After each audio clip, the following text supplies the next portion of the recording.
Jesus Christ மட்டும் போதும், theology எல்லாம் வேண்டியதில்லை, தியாலஜி எல்லாம் படிக்க வேண்டியதில்லை, தியாலஜி அவசியம் இல்லை.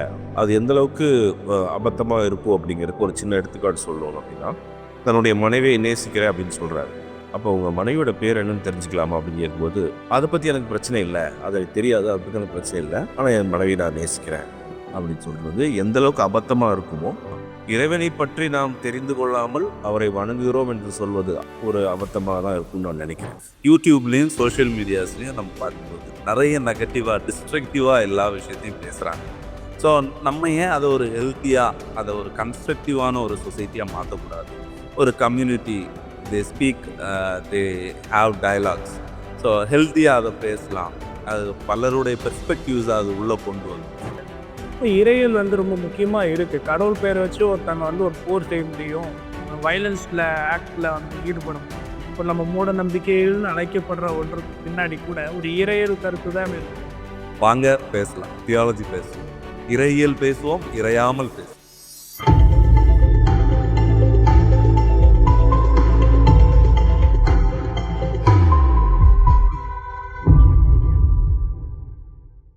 எல்லாருக்கும் வணக்கம். தியோலன்ஸ் மூலமாக எல்லாரையும் சந்திக்கிறதுல எங்களுக்கு ரொம்ப சந்தோஷம். தியோலன்ஸ்னால் என்ன அப்படின்னா, தியாலஜி ப்ளஸ் லென்ஸ். லென்ஸ் அப்படின்னா நம்ம பார்வை, பெர்ஸ்பெக்டிவ். தியாலஜி அப்படின்னா இறையல். இப்போ இறையியல் கண்ணோட்டத்தில் நம்மளுடைய அனுதின வாழ்க்கையை, நம்மளை, இந்த சமுதாயத்தை நம்ம பார்க்க போகிறோம் அப்படிங்கிற ரெண்டு வார்த்தை இணைச்சி தியோலென்ஸ் அப்படிங்கிற இந்த பேரை நாங்கள் உருவாக்கணும்.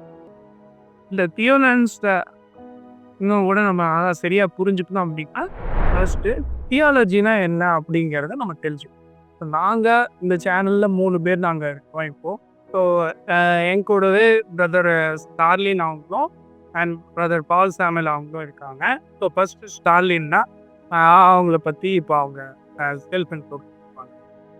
நான் ஸ்டார்லின் சாமுவேல் ராஜ். நான் கன்னியாகுமரி மாவட்டத்தில் இருந்து நானும் தியாலஜி கற்றுக்குறேன். முடிஞ்ச அளவு கற்றுக் கொடுக்க முயற்சி செய்கிறேன். கேரளாவில் இந்தியா பைபிள் காலேஜ் அண்ட் செமினாரியில் எம்டி முடிச்சிருக்கேன். நானும் ஒரு தியாலஜி ஆஸ்பிரண்டாக இருக்கேன். ஸோ அவங்க கூட என்னுடைய தாட்ஸு, என்னுடைய தியாலஜிக்கல் பெர்ஸ்பெக்டிவ்ஸு ஷேர் பண்ணுறதுல நான் ரொம்ப சந்தோஷப்படுறேன். எல்லாருக்கும் வணக்கம். நான் பால் சாமுவேல், கோயம்புத்தூர்லேருந்து ஜாயின் பண்ணுறேன். நாங்கள் எல்லாருமே காலேஜ் மேட்ஸு, எல்லோரும் தியாலஜிக்கல் ஸ்டூடெண்ட்டாக இருந்து தியாலஜி கிராஜுவேட் ஆனவங்க தான். இங்கே நம்ம என்ன இதுக்காக அதில் இருக்கோம் அப்படின்னா, நாங்கள் எல்லோரும் சேர்ந்து தியாலஜியை கற்றுக்கிட்டு இருக்க மாதிரி உங்களுக்கும் சொல்லித்தர விரும்புகிறோம். நீங்களும் எங்களோட சேர்ந்து பயணிக்க நாங்கள் உங்களை அழைக்கிறோம். Welcome you are. என்னோட பெயர் சாம் சுந்தர். அப்பா பாஸ்டர் இருந்தாங்க. அவங்களோட சேர்ந்து மினிஸ்ட்ரி பண்ணுறேன். நானும் பால் சாமுவேல் எல்லாம் ஒரே காலேஜ், பைபிள் காலேஜில் நாங்கள் படித்தோம். தியாலஜி எங்களுக்கு ரொம்ப பிடிச்ச ஒரு விஷயம். எப்போ நாங்கள் கூடினாலும் அதிகமாக அதை பற்றி தான் நாங்கள் பேசுவோம். ஸோ அதனால தான் இந்த ஒரு சேனல் நாங்கள் துவக்கிறதுக்கு அதுதான் ஒரு ஸ்டார்டிங் பாயிண்ட்டாக இருக்குது. தியாலஜினா ஃபஸ்ட்டு என்ன அப்படின்னு சொல்லிட்டு நம்ம பார்க்கலாம். தியாலஜி அதாவது தமிழில் இறையியல். தியோ அப்படின்னா கடவுள், லாஜி அப்படின்னா வேர்ட். ஸோ கடவுளை பற்றி நம்ம படிக்கிற விஷயங்கள் அப்படின்னு சொல்லிட்டு பேசிக்காக அதை நம்ம சொல்லலாம். தியாலஜி இறையியல்னா இறைவனை பற்றி படிப்பது, இறைவன் யார், எப்படிப்பட்டவர் அப்படி. At the same time so இறையியல்னா என்ன, தியாலஜினா என்ன, நம்ம ஹிஸ்ட்ரியில் பார்த்தா ஒவ்வொருத்தவங்களும் ஒவ்வொரு விதமான டெஃபினிஷன் சொல்லுவாங்க. இப்போ ஸ்டார்லின் பிரதரும் பால் சாமுவேலும் உங்களுடைய தியாலஜினா என்ன அப்படிங்கிறத நமக்கு தெளிவுபடுத்துவாங்க. ஸோ ஸ்டார்லின்னா நீங்கள் தியாலஜினா என்ன? தியாலஜிங்கிற வேர்டு ஏற்கனவே நீங்கள் சொன்ன மாதிரி ஸ்டடி ஆஃப் காட் அப்படிங்கிற மாதிரியான அர்த்தம் கொள்ளுகிறது. இப்போ எல்லா மதங்களும் இறைவன் ஒருவன் இருக்கிறான் அப்படிங்கிற ஒரு நம்பிக்கையை சொல்லுது. ஸோ இறைவனை குறித்து ஆராய்ச்சி பண்ணிக்கிட்டே இருக்கிறாங்க. ஸோ கிறிஸ்டியானிட்டி மட்டும் இல்லை, எல்லா மதங்களிலும் தியாலஜியன்ஸ் இருக்கிறாங்க. So they try to find out the truth behind God. இறைவனுடைய செயல்பாடுகள், இறைவனை பொறுத்ததான உண்மைத்தன்மையை தேடிக்கிட்டே இருக்கிறாங்க. ஸோ இன் கிறிஸ்டியன் தியாலஜி அதில் நாம் காடை, அதில் we see God in Trinity. So அதில் நம்ம அதிகமான கான்சன்ட்ரேஷன் கொஸ்டின் பண்ணி நம்ம அதில் தேடிட்டு இருக்கோம். அது மட்டும் இல்லை, அது மட்டும் தான் தியாலஜியான்னு கேட்டிங்கன்னா இல்லை. We see every events as the act of God. So உலகத்தில் நடக்க போகிற எல்லா நிகழ்வுகளையும் நம்ம தேவனுடைய கிரியைகளாக நம்ம பார்க்குறோம், இறைவனுடைய செயல்களாக நம்ம பார்க்குறோம். ஸோ அதன் மூலமாக இறைவனை நம்ம புரிந்து கொள்கிறதற்கும் இறைவனை குறித்ததான வெளிப்பாடை நம்ம பெற்றுக்கொள்கிறது மீன்ஸ் ரெவலேஷன். ஸோ அது ப்ராக்ரெசிவான ரெவலேஷனை நம்ம பிலீவ் பண்ணுறோம்.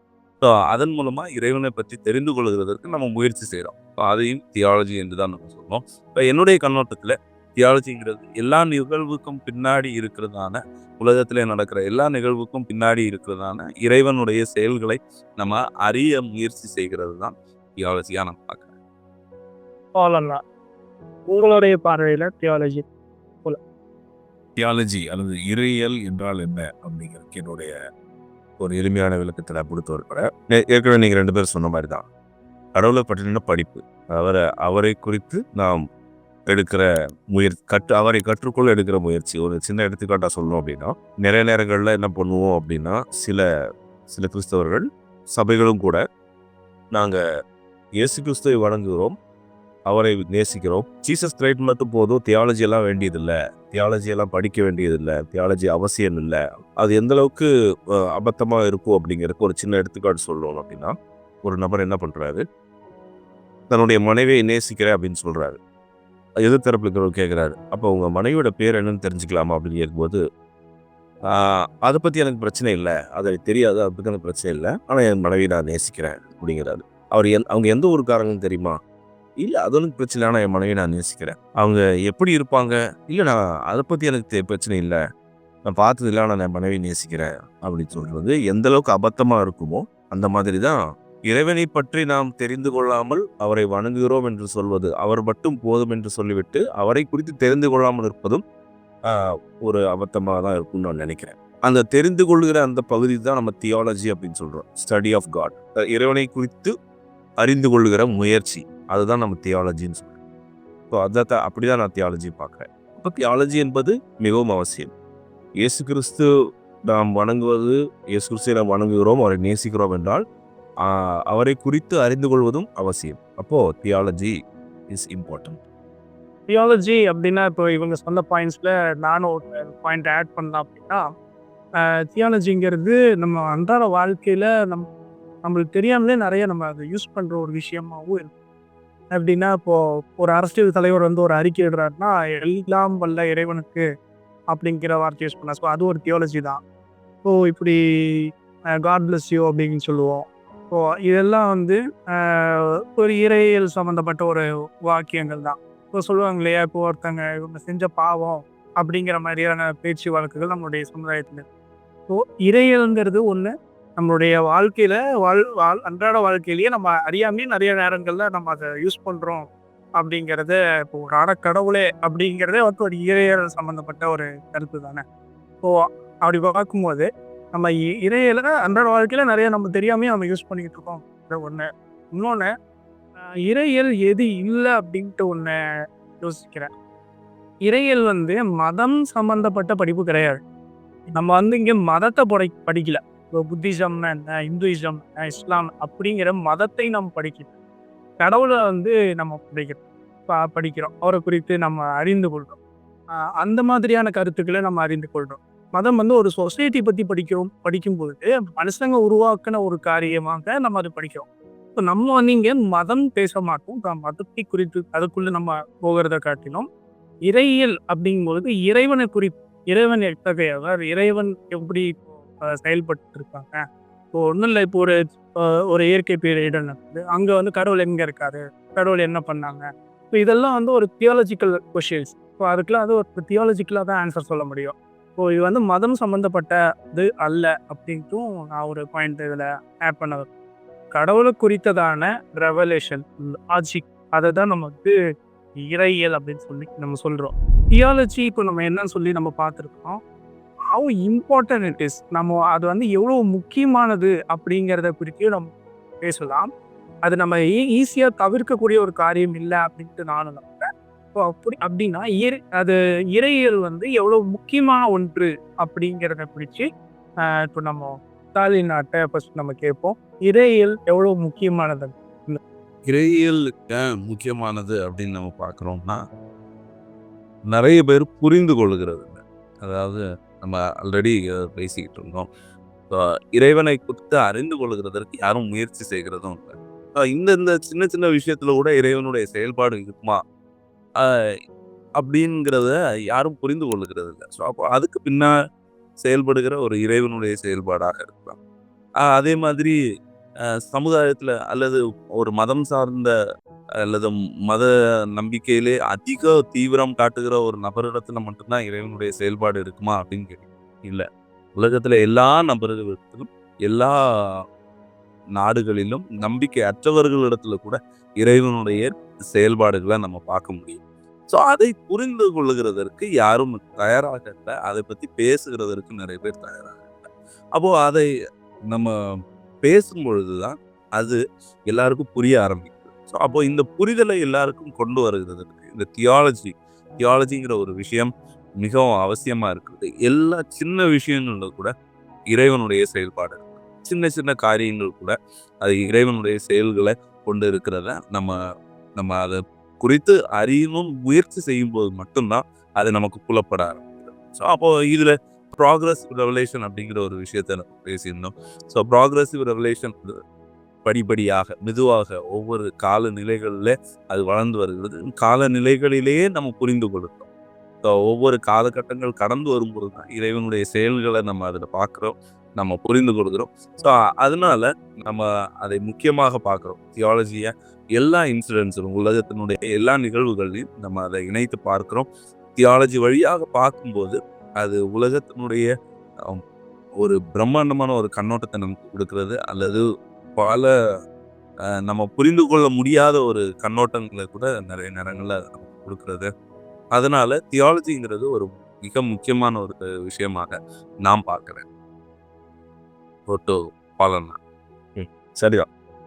எப்படின்னா theology why theology is important அப்படின்னு நான் கேள்வி கேட்டோம்னா அதுக்கு நிறைய காரணங்கள் நீங்கள் சொன்ன மாதிரி சொல்லலாம். அதில் நான் எப்படி அந்த அந்த இம்பார்ட்டன்ஸை புரிய வைக்க முயற்சி பண்ணுறேன் அப்படின்னா, தியாலஜி ஒரு மனுஷனுடைய பார்வையை மாற்றும், ஒரு விஷயத்தை பார்க்குற அந்த கோணத்தையே மாற்றி வைக்கல தியாலஜி. ரைட் தியாலஜி ஒரு மனுஷனுக்குள்ளே இருந்துச்சு, புரிஞ்சுட்டான் அப்படின்னா ஒரு குறிப்பிட்ட விஷயத்தை பார்க்கறதுல அவனுக்கு சேஞ்சஸ் உண்டாகும் அப்படின்னா லைஃப் சேஞ்ச் பண்ணும். அது ஒரு மனுஷனுடைய வாழ்க்கையை தியாலஜி மாட்டு. எந்த ஒரு விஷயத்தா இருந்தாலும் ஒரு மனுஷனை பார்க்குற விஷயத்தா இருந்தாலும் சரி, ஒரு மனிதனின் ஒரு செயலை பார்க்குற விஷயமா இருந்தாலும், பூமியில் நடக்கிற எந்த ஒரு செயலை பார்க்கிற விஷயமா இருந்தாலும் அதை கிரகித்து கொள்ளுகிற தன்மையில் இந்த தியாலஜி ஒரு பெரிய சேஞ்சை ஏற்படுத்தும். அது இந்த ஒரு தனி மனித அளவில் தான் மாற்றத்தை ஏற்படுத்துமா அப்படின்னா இல்லை. அது ஒரு நாடு தழுவிய மாற்றத்தை கூட ஏற்படுத்தும். எந்த ஒரு நாடும் அல்லது எப்படி எடுத்துக்கலாம்,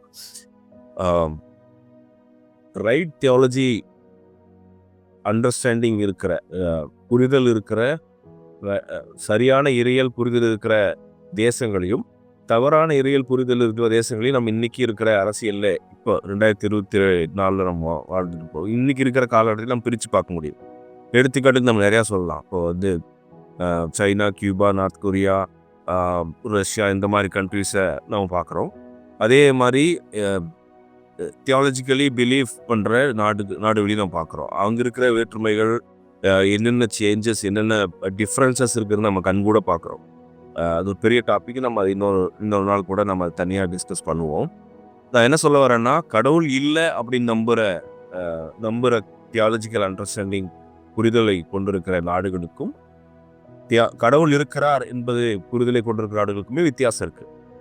ஒரு வித்தியாசம் மட்டும் அவங்க சொல்கிறோம் அப்படின்னா, கடவுள் இல்லை அப்படின்னு சொல்லி நம்புகிற நாடுகள், முக்கியமாக ஒரு நபர் நம்ம எடுக்கணும்னா கார்ல் மார்க்ஸ் எடுக்கலாம். அவருடைய சித்தாந்தங்களை பார்க்குறோம்.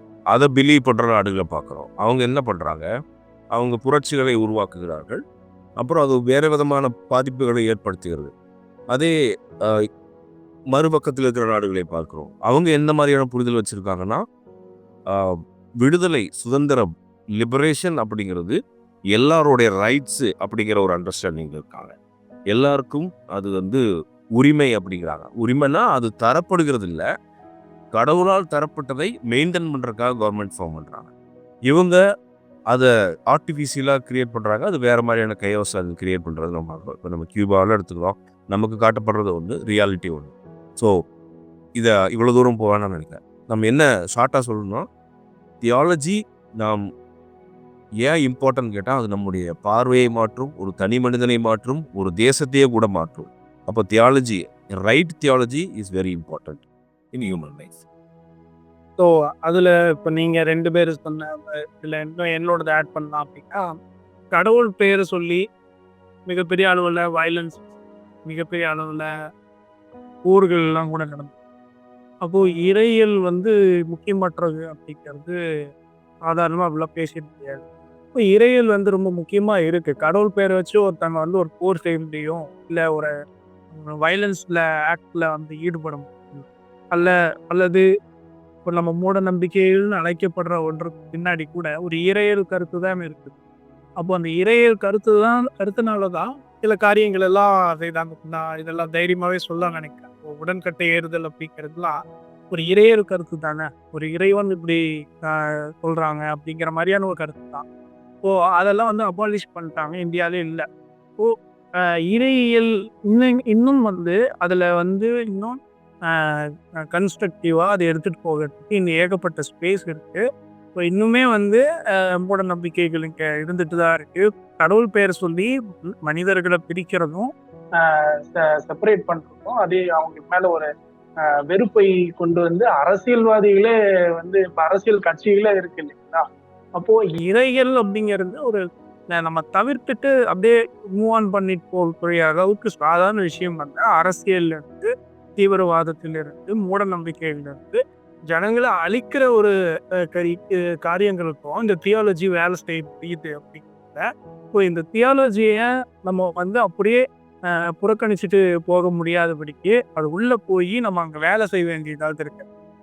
உதாரணத்துக்கு இப்போ ஃபேஸ்புக்கு, யூடியூப்பு, வாட்ஸ்அப்பு இதெல்லாம் கிறிஸ்தவத்தில் ஒரு நாளைக்கு வந்து இதெல்லாம் பிசாசு, சாத்தா, இதுக்குள்ளெல்லாம் போகக்கூடாது, இதெல்லாம் யூஸ் பண்ணீங்க நரகத்துக்கு போயிடுவீங்கன்னு சொன்ன பிரசங்கள் நான் கேட்டிருக்கேன். இன்றைக்கி அதே ஒலிக்காரங்க வந்து எல்லா ஃபேஸ்புக்கு, வாட்ஸ்அப்பு, யூடியூப்லேயே இருக்காங்க. இப்போ அவங்களுடைய அந்த இறையியல் கருத்து இப்போ வந்து மாறிடுச்சு. அப்போது சில இந்த மாதிரியான மூட நம்பிக்கைகளை நம்ம வந்து அப்பப்போ உடைச்சி எரிய வேண்டியதாக இருக்கு. சிலர் வந்து பயனர்ஸ் மாதிரி அவங்க வந்து தனியாக அவங்க ஃபஸ்ட்டு அந்த பேட்டிலில் போவாங்க. அந்த மாதிரி அப்போது அது இறையியல் பேட்டில்ங்கிறது தான் வந்து எனக்கு தெரிஞ்சு இப்போ பாருங்க, நம்ம அரசியல் எடுத்து, மூட நம்பிக்கைகள் எடுத்து, சமுதாயத்தில் இருக்கிற ஒரு பதங்கள் இருக்கிற காரியங்கள் தான் பேசுகிறோம்.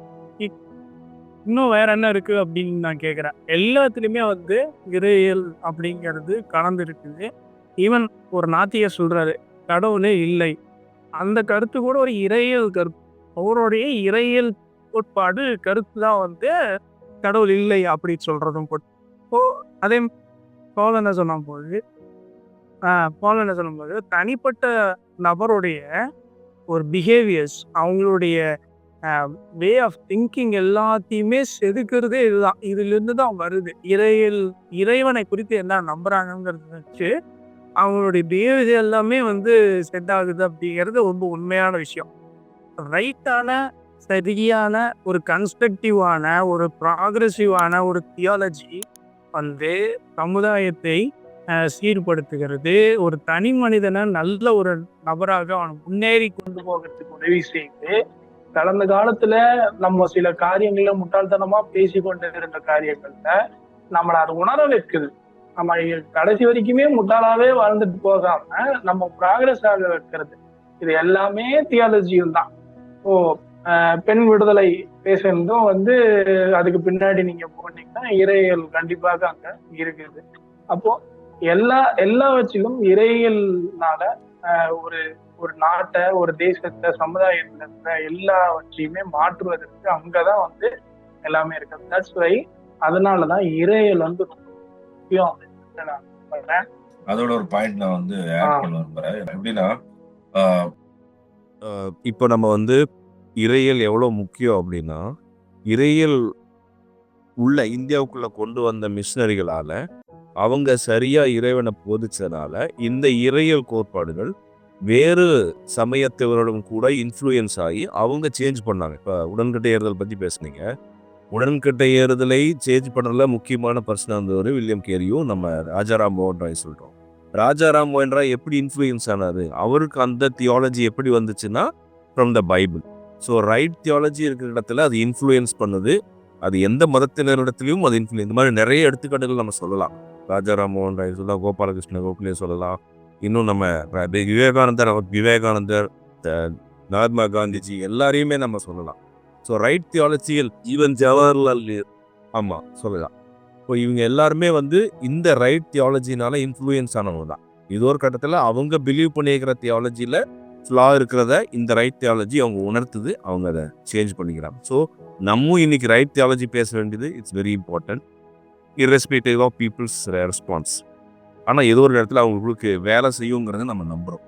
அது இன்னொரு பாயிண்ட் கூட நான் ஆட் பண்ணலாம் அப்படின்னா, நம்மளுடைய இந்திய சட்டம் கான்ஸ்டியூஷனே அது எழுதினவங்களே பைபிளில் இருக்கிற காரியங்களுக்கான காரியத்தை நம்ம பார்க்குறோம். ஸோ இறையில் இல்லாத இடமே இல்லை. அது ரொம்ப இம்பார்ட்டன்ட் அப்படின்னு சொல்லிட்டு நம்ம வச்சுக்கிட்டோம். ஸோ இப்போ அடுத்த கட்டமாக ஸோ நீங்கள் ஏன் இந்த சேனலை அல்லது நாங்கள் 3 பேர் நாங்கள் பேசுகிறத ஏன் கேட்கலாம், தியோலன்ஸோட அவங்க ஏன் தியோலன்ஸ் ஒரு கம்யூனிட்டியாக ஏன் ஜாயின் ஆகலாம் அப்படிங்கிறது சொல்லுங்கள். ஸோ தியோலஜிங்கிற கம்யூனிட்டியை நம்ம ஃபார்ம் பண்ணுறதுக்கு ஃப்ரேம் பண்ணுறதுக்கு காரணமாக இருந்த ஒரு விஷயம் என்னென்னா, யூடியூப்லேயும் சோஷியல் மீடியாஸ்லேயும் நம்ம பார்க்கும்போது நிறைய நெகட்டிவாக டிஸ்ட்ரக்டிவாக எல்லா விஷயத்தையும் பேசுகிறாங்க. ஸோ நம்ம ஏன் அதை ஒரு ஹெல்த்தியாக, அதை ஒரு கன்ஸ்ட்ரக்டிவான ஒரு சொசைட்டியாக மாற்றக்கூடாது? ஒரு community they speak, they have dialogues. So ஹெல்த்தியாக அதை பேசலாம். அது பலருடைய பெர்ஸ்பெக்டிவ்ஸ் அது உள்ளே கொண்டு வரும். ஸோ பல கண்ணோட்டங்களை நமக்கு கொடுக்கும். ஸோ எல்லாரும் ஹெல்த்தியாக ஒரு கான்வர்சேஷன் பண்ணுவாங்க. இதில் நாங்களும் அன்றாட வாழ்க்கையில் நடக்கிற ஹாட்ஸ்பாட்ஸாக இருக்கிற நிறைய விஷயங்களை எடுத்து நாங்கள் பேசலான்னு நாங்கள் யோசிச்சிருக்கிறோம். ஸோ அதில் நடக்கிற ஒரு தியாலஜிக்கல் கண்ணோட்டத்தை நாங்கள் பேசும்போது உங்களுக்கும் அது ஹெல்த்தியாக கன்ஸ்ட்ரக்டிவாக அது உங்களுக்கு தோணும். எங்கள் கூட ஜாயின் பண்ணால் இதுவும் உங்களுக்கு தியோலன்ஸும் ஒரு நல்ல ஒரு ஹெல்த்தி கன்ஸ்ட்ரக்டிவ் கம்யூனிட்டியாக அமைகிறதுக்கு அதுவும் ஹெல்ப்ஃபுல்லாக இருக்கும். ஸோ எங்களோட கூட நீங்கள் ஒரு வேளை எங்கள் கூட ஒத்துக்காமல் போகலாம். நீங்கள் ஒரு வேளை எங்கள் கண்ணோட்டமே உங்களுக்கும் இருக்கலாம். ஸோ அதுவுமே வெல்கம் தான். ஸோ நீங்கள் நெகட்டிவாக கூட நீங்கள் திங்க் பண்ணலாம். எங்களுக்கு எதிராக கூட நீங்கள் இது பண்ணலாம். என்னவா இருந்தாலும் நீங்கள் கமெண்ட்ஸில் வரலாம், உங்களுடைய இமெயில் ஐடிக்கு வரலாம். இப்போ உங்களுடைய கருத்துக்கள் இங்கே வரவேற்கப்படுகிறது. Will speak it in healthy and construct பால். ஆமாம், தியோலன்ஸ்க்கு உங்களை எல்லாரும் வரவேற்கிறோம். நாங்கள் எல்லாம் தெரிஞ்ச மேதாவிகள் அப்படி இல்லை. நாங்கள் எல்லாரும் தியாலஜியில் ஆர்வம் உள்ள ஜனங்கள், ஆர்வம் உள்ள ஃப்ரெண்ட்ஸு. நாங்கள் உங்களோட சேர்ந்து பயணிக்க விரும்புகிறோம். நீங்கள் வாங்க. சொன்ன மாதிரி நம்ம டே டு டே லைஃப்பில் நடக்கிற முக்கியமான இஷ்யூஸ் எடுத்து அதை நம்ம தியாலஜிங்கிற லென்ஸ் வச்சு பார்க்க போகிறோம். அதில் நம்ம ஏதாவது கற்றுக்க முடியுமா, சேஞ்சஸ் நம்முடைய பார்வையில் மாற்றங்களை கொண்டு வர முடியுமாங்கிறது நம்ம ட்ரை பண்ணுவோம். அதுக்காக நீங்கள் எங்களோட ட்ராவல் பண்ணுறதை நாங்கள் விரும்புகிறோம். சொன்ன மாதிரி நீங்கள் க்ரிட்டிசைஸ் பண்ணலாம். நீங்கள் கன்ஸ்ட்ரக்டிவாக எதுவாக இருந்தாலும் நாங்கள் உங்கள்கிட்ட எடுத்துக்கொள்ள நாங்கள் தயாராக இருக்கிறோம். எங்ககிட்ட ஃப்ரையிங் பேனோ கரண்டியெல்லாம் நாங்கள் வச்சுருக்கல, யாரையும் வறுத்தெடுக்க மாட்டோம். எந்த இன்ஸ்ட்ரக்டிவ் நாங்கள் அப்படி வறுக்க மாட்டோம். கன்ஸ்ட்ரக்டிவாக பேசி தெளிவான முடிவுக்கு வருவோம். வாங்க பேசுவோம்.